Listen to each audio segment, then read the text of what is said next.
Hello everyone, and welcome back to another video.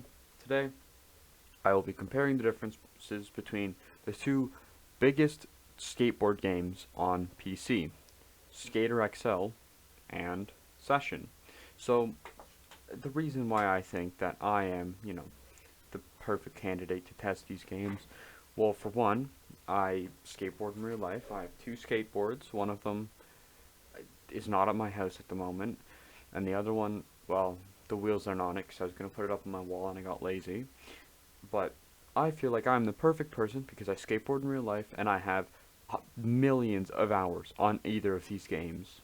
So, without further ado, so for Session, the first thing that I noticed, or the first biggest thing is, let's take a look at the graphics. The graphics are nice. They're not like the best graphics I've ever seen, but yeah, I don't I don't mind them. So for Session, I give graphics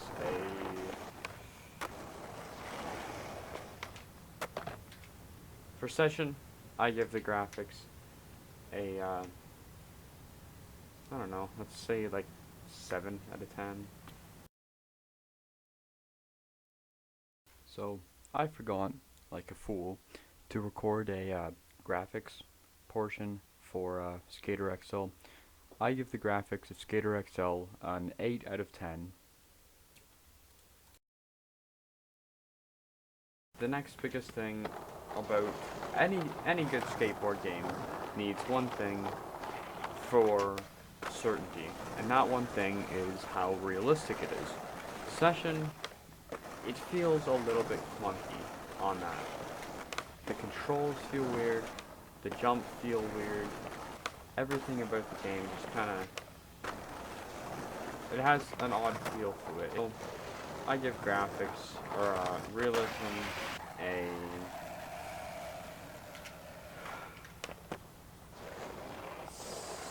6 out of 10. Right off the bat, you notice a big change in how it looks. The camera angle seems nicer. The tricks are in the top left, that you can see what I'm doing on my controller, and I like that.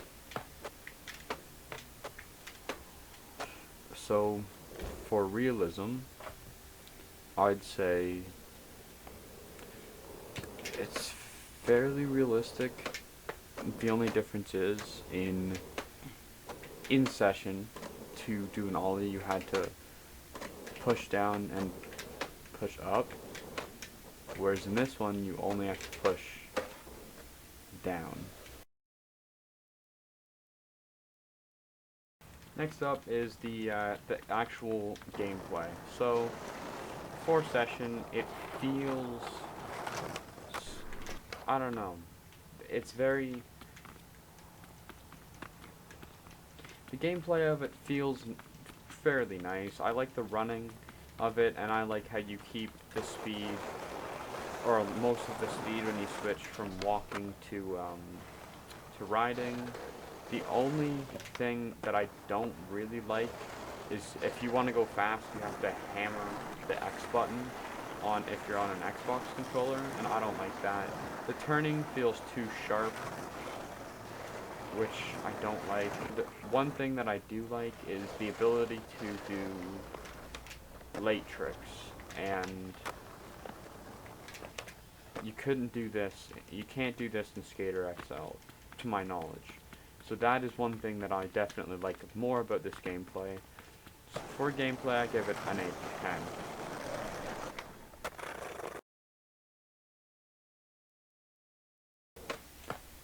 I really like this game. You can't do late tricks, but you can do better grabs, and the manuals seem nicer. The game feels and the gameplay feels smoother. And gameplay, I'm gonna give it an 8 out of 10. There's a couple things I want to see late tricks, and I want to see more types of grabs on it. We have customization and like the menu of the game. So the menu of this game pretty much just looks like this. There's the different modes. I've never tested experimental because I've just never, I don't know, I just never really wanted to. But in the menu, there is resume map, or resume game, select map, options, which you go into and it's just all this. Skater logs, which just gives you quests and challenges and stuff like that. The challenges in this one aren't as good as the ones in Skater XL, because they don't feel, I don't know, they're just not very good, I think. The replay, the skate guide, which just tells you how to do everything. Experimental, which you can test all the early stuff. And then you can go to apartment. This is a cool feature that is not in Skater XL, and I really like this about it, is that you can go into here and you can actually customize your board, and you can do anything. And this is cool. I like this about this game. It's much cooler than just what it's much cooler than Skater XL. The customization and the menu of this is a 9 out of 10. For customization, there's not much in the way of customizing, or at least to my knowledge, of customizing your board or your character. I didn't realize that there was character customization. This game just got a whole lot better. Customization, I was going to rate it a 4 because there's nothing that you could do with any of the character customizations, but now that I know that you can like make your own character and have it customized how you want, I rate this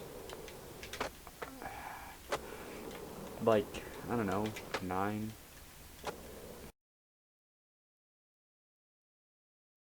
Next up, the maps.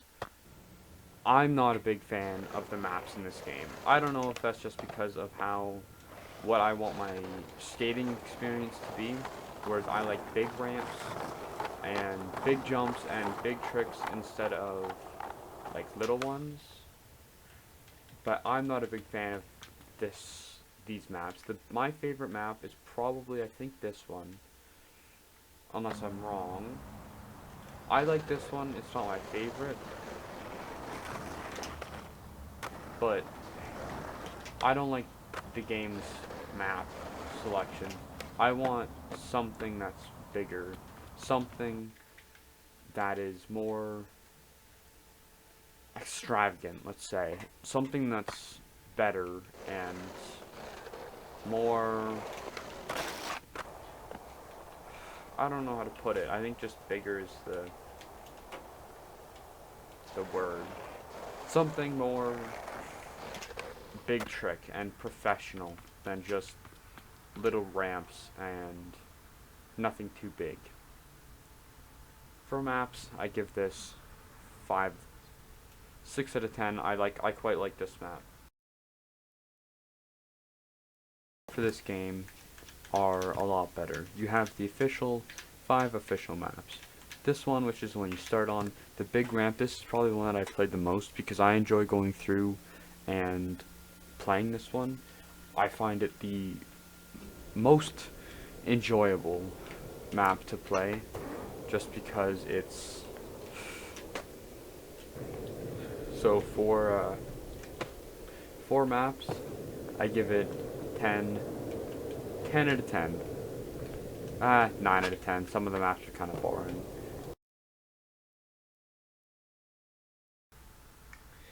For the price of the two games, this game costs a whopping total of $19.99 off of Steam. I think that's a fair price for this game. I think it's a good game. It's worth $19, $20, whatever, and it's fun. I have hours on it, which goes to show that I do enjoy the game, and it's a good game overall, and the price rating is definitely fair. And yeah, this game costs a total of $39.99 off of Steam. I think I bought it for like $45 or something like that.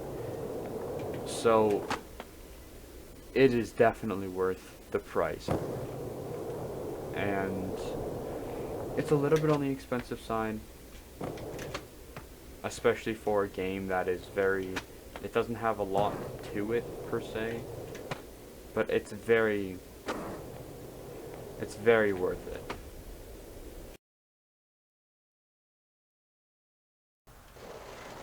Overall, this game is solid. I give this game a 7 out of 10.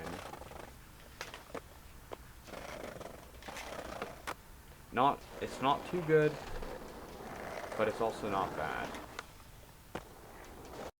Overall, I think I would give this game an 8.5 out of 10. There's very few things I would change. I would add more maps, make better challenges, or more challenges, and give more things. Like, I had to search up how to do a manual, and I had to search up how to do grabs. The game is not very clear on what you have to do for these things, which I think needs to be changed, and yeah.